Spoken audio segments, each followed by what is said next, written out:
welcome to another Comics Burst from the Full Force podcast, sponsored by Distant Planet Comics and Collectibles, where we take an in-depth look at the newest G.I. Joe comics and related titles of the week, with me as your host, Chris Nurse Road Pig McLeod, aka Diagnosticating. Joining me on this episode is Brian Buzzer's Grandad Hickey. On this instalment of your absolutely favourite kind of burst, we look at the fifth part of Paul Aller's amazing G.I. Joe comic from IDW. So without further ado, let's get stuck into this comics burst. The Joes return to Indianapolis, site of one of Cobra's greatest atrocities. Little do they expect to find the city controlled by the brutal Dreadnoks. As Cobra draws closer, the Joes will have to make difficult choices in an impossible situation. Now, Brian, let's get stuck into the covers first off. Now, we have the cover A, which I believe is art by Chris Evenhouse and colours by Brittany Peer, and shows a pretty impressive Jenks, doesn't it? Loving this Jenks character. The character design for Jenks is just beautiful. Superb piece of character design. And this is a great feature of her. She's poised on top of some kind of rubble. We can see the silhouette of a city, a ruined city behind her. It's kind of a smoky grey sky. Obviously the aftermath of some massive destruction. And she's poised, ready to kind of pounce or to strike. And it's just, again, Brittany Peer's colours. We have like the red, the black, the grey. So understated, yet so powerful. Visually powerful. It's just fantastic work. It's really nice. And a couple of things I'll point out here, because Chris Evenhouse has actually kind of put on his Twitter page like a couple of like Easter eggs that he included in this particular cover, and because obviously it's Jenks, he thought it would be cool to throw in a couple of things. One being, if you can see behind her, there are those two almost like kind of like sword sheaths behind her. Yes. And those sword sheaths are supposed to represent like a little homage to the swords that would go in the backpack on the figure, which I thought was really cute, like a nice little kind of touch there. But also something that he's thinking about, of throwing these little things in there that, you know, might be noticed, might not be noticed, but he has confirmed that is something that he kind of put in there on purpose. The other is the way the shadow goes across her face and gives her that kind of mask, and obviously she's known for the mask that went over her face, as in the full face mask that revealed the eyes. Yes. And what's going on here is almost like a reverse of that. So the face is lit up in red, so it looks like she is wearing her red mask and headgear, isn't it? It's really cool. Genius, absolute genius. And of course, you know, we had the major red colour cast across the character. That is just superb. Now, the other cover is I think even more spectacular, and this is the retailer incentive by Ryan Kelly. And this is just wicked. Have you got this at hand by any chance, bud? I've got this. I'm looking at this up close. This is amazing. So we've got Stalker stalking across some sort of like girder or something between two buildings, and then down on at street level. So obviously the point of view is like from the ground looking up, and at street level we've got these two Vipers looking pretty badass, obviously on the hunt for our G.I. Joe, who's got the jump on them effectively. He's got the high ground to throw in an Obi-Wan one-liner. I loved you, Anakin. Sorry, carry on. You are my brother. Sorry, wrong podcast. Great cover. This is absolutely brilliant work by Ryan Kelly. And again, Brittany Peer on the colours. In fact, I mentioned that Brittany Peer done the colours for the regular cover, but she's not credited as the colorist in that. It's just art by Chris Evenhouse. So maybe Brittany Peer didn't do that regular cover, but certainly on the retailer incentive, it's Ryan Kelly on the art and Brittany Peer on the colours, and it just looks magnificent. Oh, who does the art on? Sorry, who does the colours on cover A? It's just Chris Evenhouse. He's the only credit, so he must have done everything. That was me just making assumptions. What is also interesting on both covers, obviously we're talking here we're talking about Indianapolis is the place that we're discussing, because this is where the kind of atrocities happen. This is where we meet as we go into the issue. This is where we'll meet the Dreadnoks. But what they've done on both covers is they've used the Soldiers and Sailors Monument in Indianapolis. In both covers, you can see just underneath Stalker, in the gap between the buildings, you can see it there. and then you can see it nice and clearly, the silhouette of it just kind of underneath Jinx's face, effectively. I love that. It's a really nice touch. It's, again, so subtly integrated into the artwork, and just gives you, just places the action for us, the viewers. So it's a really, lovely detail from the art team on this. And then, obviously, I suppose we better get into this issue. So, following the United States surrender, Cobra is in command, but it was a long war marked by brutal tactics from Cobra, including the massacre of Indianapolis. And that's where we go straight into the story, into Indianapolis, and this is where we meet for the first time in the series the Dreadnoks.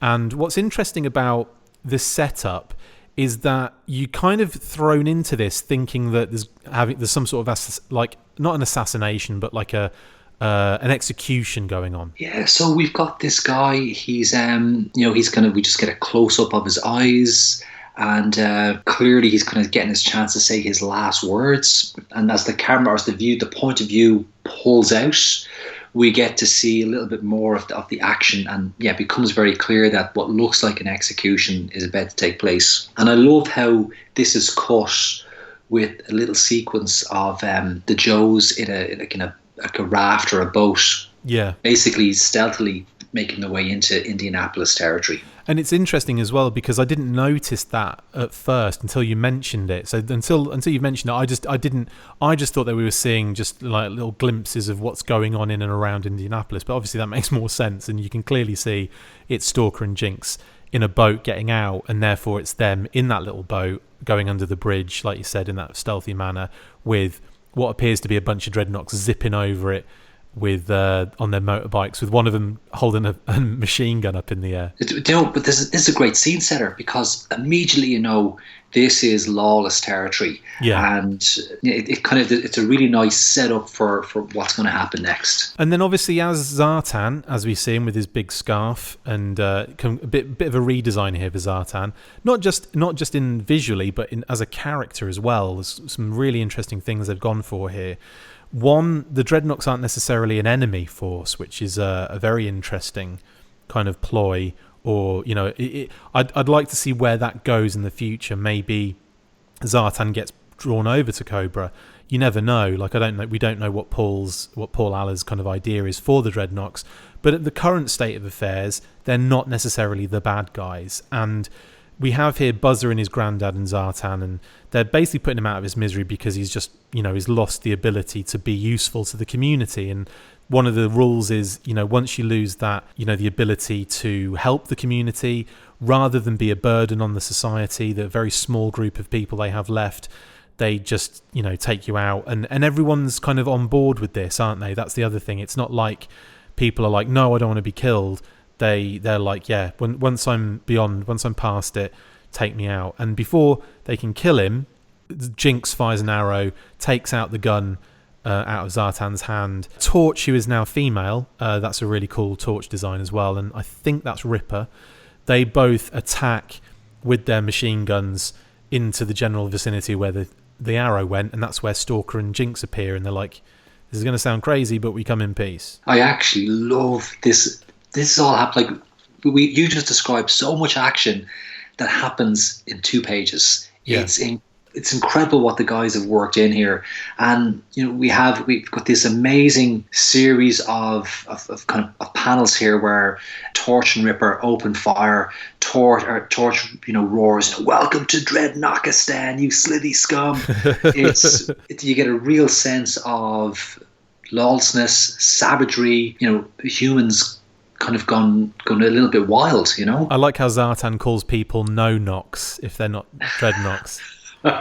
Show yourselves, no knocks. I like that. It's absolutely brilliant. And again, just the posing, the way Chris Evenhouse has posed the characters, it's just, there's so much action in that artwork. He really brings them to life. It's just an amazing few pieces of storytelling. I like the fact they call him Old Man Smythe as well, the Buzzer's granddad, because obviously he's Dick Blinken Smythe is Buzzer's real name. So that's another, again these little homages which are just thrown in. Well, not homages, but just identifiers. So if you're not a true fan, but if you're a knowledgeable fan, shall I say, then you'll pick up on that pretty quickly. And then obviously we have, the kind of, I suppose, the exposition, the explanation of what I just went through about, when they get to a certain age and they're no longer able to help or serve the community, they're taken out. So Zartan basically explains the rules to the Joes in that as long as you do your part for the community, then you can do whatever the knock you want, which I think is really, again, like another little thing that keeps coming up as a funny little kind of comment.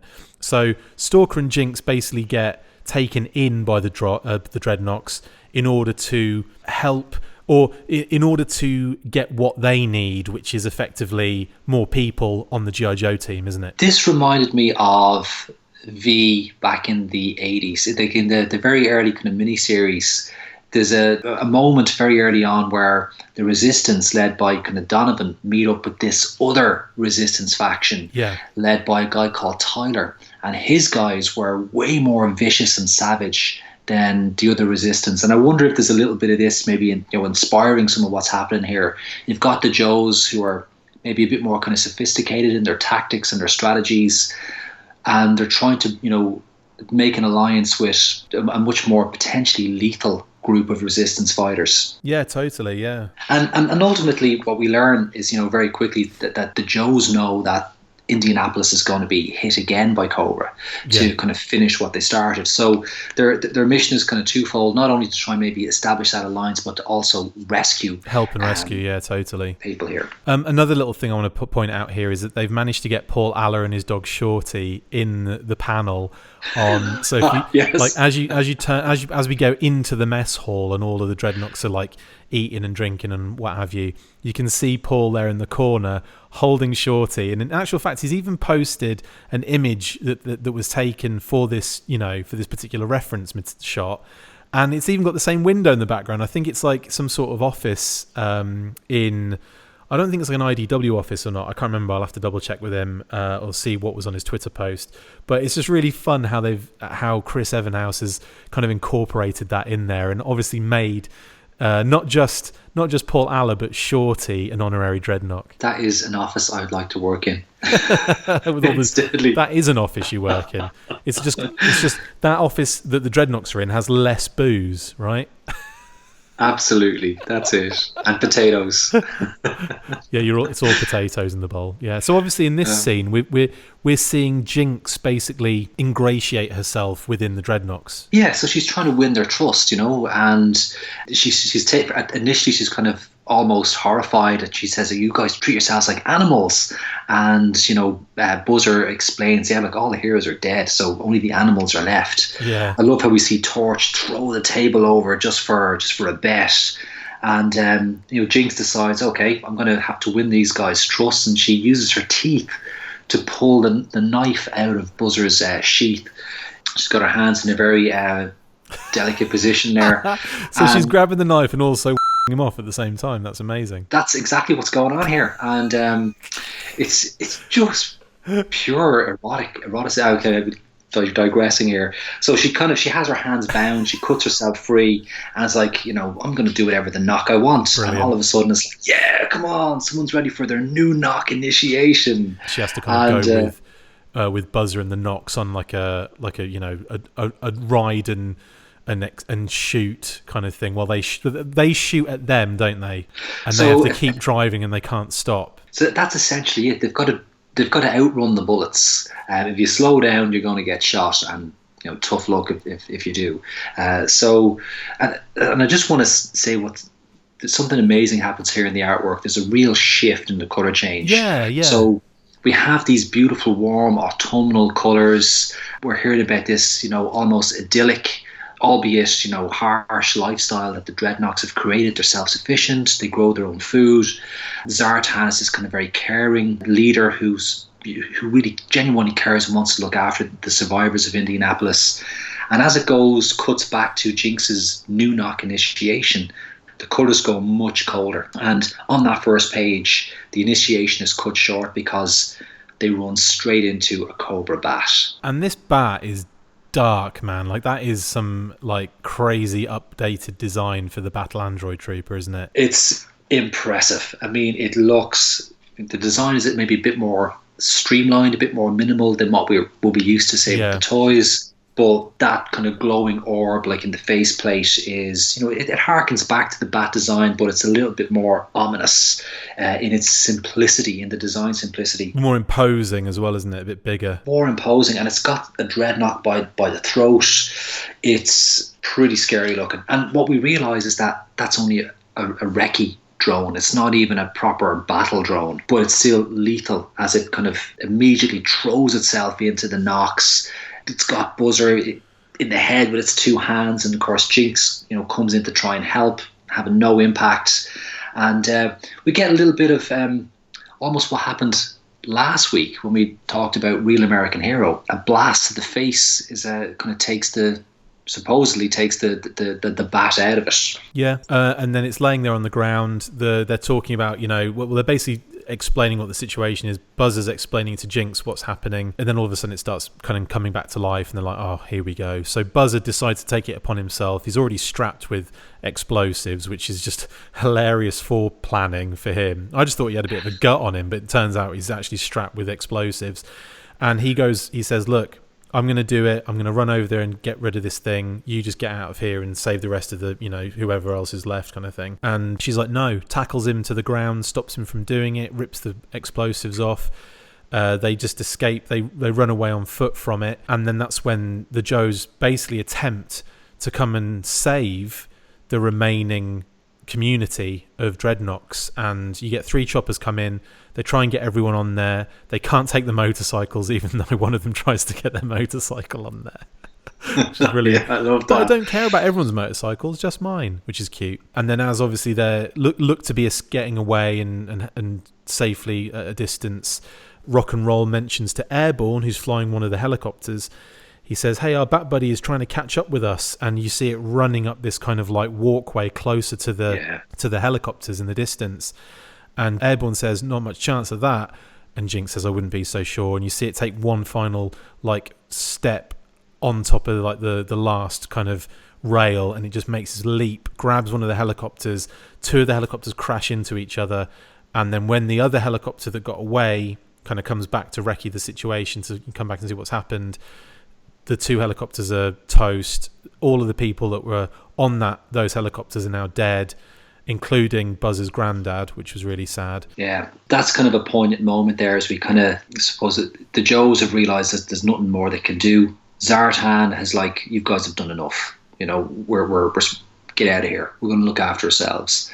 And the sole surviving Black Hawk flies off with the Joe team in it, presumably, and we just see Buzzer cradling his dead grandfather. Oh no, it's really sad, isn't it? That's a powerful moment right there. And then we also, obviously we've got CoverGirl in this as well. We've got CoverGirl, Rock and Roll, Jinx and Stalker. That's the Joe team, and obviously Airborne flying the helicopter. We don't know who else was involved in the other helicopters, but I'm guessing no named Joes necessarily.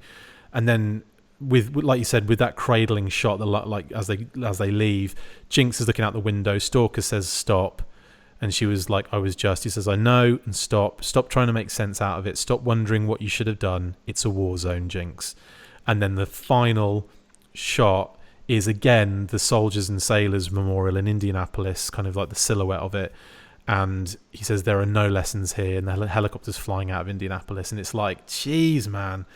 It went from like this kind of bubbly, upbeat kind of, well, it actually starts quite dark, goes into this bubbly, upbeat kind of story, and then straight into the darkness again, isn't it, really? I mean, Paul Aller's not pulling any punches here. War is horrific, and he really takes us into some dark territory here. And there's not even that much action in terms of, we're not talking about massive armies facing off here.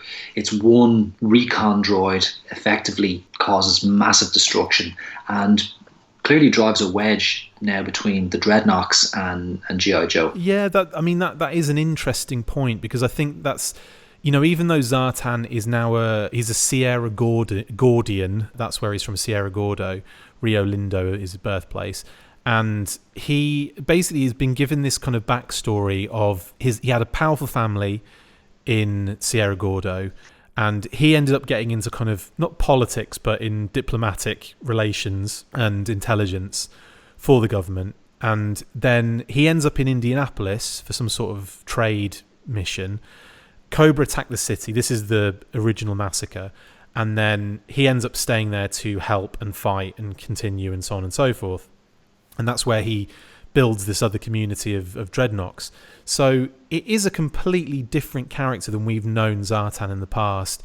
There's no mention, obviously, of anything like the previous Zartan's kind of like disguise capabilities, or, you know, kind of almost like super villain type qualities in you know, enhanced abilities and things like that. So a lot of that is being kind of not really ventured into. So we're probably good to assume that we may see some homage to his disguise, but it's not going to be, certainly not going to be the kind of super heroic, super villain style Zartan that we've known in every other aspect, right? I wouldn't think so. And, you know, it's probably worth noting that when these characters were created originally back in the 80s by Larry Hama, I had to factor in play features from the toys into the actual characters. So Paul Allor, in a way, doesn't have that burden. He can create these characters any which way he wants, and I'm glad that he's doing that. Yeah. So Zartan, it's very early days in the story. We've only just been introduced to the character, so he may well turn out to be a master of disguise. I mean, we see he's an intelligence operative from in his past life. So there's so much more to learn about him in the Paul Allor universe, but he certainly doesn't have the burden of trying to integrate toy play features into who these characters are. So he's got a lot more freedom in that regard. And I like where I like that he's kind of taken that freedom. He's given us something totally brand new. The names are familiar, but there's not much more familiarity beyond that. I really like that. Yeah. And it makes this, it means I can come at this with no preconceptions. It doesn't have to link back into any previous version of the Joe universe. And I'm able to just sit back and enjoy it for what it is, which is absolutely amazing storytelling. Absolutely. And I would also like to say that I see that you could see Zartan kind of going to Cobra, definitely going to Destro, and starting to arm up and make the Dreadnoks a more of a force now, after this has happened, because he knows there's never going to be a moment where they can just relax. So he's either got to join Cobra or he's got to fight Cobra, and I think the Dreadnoks could become that kind of middle ground where, you know, they could end up battling both Joe and Cobra. That's something that's, a lot of these things are open at the moment, and I'm kind of interested to see where they go with the Dreadnoks. But in terms of like the overall issue, where does it rate for you? Give us a potating. Oh, we're going in here full 5 in this one. I mean, it's you know, it's moments where this is tough reading because they get into some dark territory in this, but it's just brilliant. It's just brilliant. And these guys are, the creative team on this project are doing a superb job. This is a full 5 potatoes. That's all I can say. I agree. I think it's an absolute belter. And again, like, every issue that comes out of this, I get really into. I read it cover to end. I have to like soak in as much as I can and try and see all the different things. Another thing I didn't mention is the hilarious homage that's dropped in there of Nurse Road Pig, which I thought was fantastic. I'd love to see Nurse Road Pig at any point. Would be fantastic. God, yeah. Can't wait to see that. Possibly we have even seen Nurse Road Pig. We just haven't been shown exactly which character they play. So I wonder, is it that dude who goes slop time? Could be a doctor, a nurse. It could be a nurse and a canteen kind of guy. I'm hoping it's a female. In all honesty, I think that'd be amazing to see a Road Pig female. I want to, whatever they do, I hope we do see Road Pig in the future if we haven't already seen Road Pig. Paul, let us know please if we have seen or will see Nurse Road Pig, because that's something I need in my life. I just got to say here, I think, 5 issues in, I really think we're looking at some potentially award-winning material here. This is really great writing. I mean, there's loads of fantastic comics out there at the minute. This is up with the best of them, in my opinion. I agree. But because it's branded G.I. Joe, maybe there's a certain expectation that it should be, telling the story in a different way or portraying the characters in a different way. And the team here have been very brave with the character designs, with the personalities, the character backgrounds. to do something really, really different. And this is, in all honesty, I think this is an award-winning piece of comic creation right here. I have to agree. I'm going 5 on it as well. Not the Loonies, but I am going 5 on it. And a big shout out again to Paul Aller, to Chris Evanhouse, to Brittany Peer for doing an amazing job. Sorry. Even the dogs are agreeing with us. Phoebe gives it 5 barks. I'll just give me a second while she gets out of her system. Is that the welcome home bark? That is the welcome home to Kate. Yeah, when she gets back from work, Phoebe runs out there and she's like, "Yarf, yarf, yarf." So thanks, Phoebes. Yeah, 5 barks on that one. I think Paul will appreciate the fact that the dogs are enjoying the comic as well. Let's see. There you go. Thank you. Thanks, Phoebes. Buddy, thank you for jumping on and chatting with me about this amazing comic. My pleasure. Absolutely loving this, and just want to say to Paul, Chris and Brittany, loving what you guys are doing. This really is super work. Thank you. That's it for this instalment of the Full Force Comics Burst. Thank you to my awesome co-host Brian Hickey. See you next time, and as always, full force, or do whatever the knock you want. Brilliant. Make sure you get involved with the discussion by liking, sharing and commenting on these videos, and as always you can keep up with the show after listening by following on Twitter @TheFullForce, liking the Facebook page facebook.com/TheFullForce, and if you would like to contact the show you can message us on either of those platforms with feedback or questions. We have also started a Patreon page, so if you want to see your name up in lights on these videos or enjoy exclusive bonus content, then check out patreon.com/TheFullForce podcast, or click the link on any of the posts this podcast appears in. Full Force. And a big shout out to our sponsors, Distant Planet Comics and Collectibles, located at 601 Business Loop 70 West Suite 263, located in the Parkade Center, Columbia, Missouri. You can visit their website at distantplanetcomics.com and on Facebook at facebook.com/distantplanetcomics.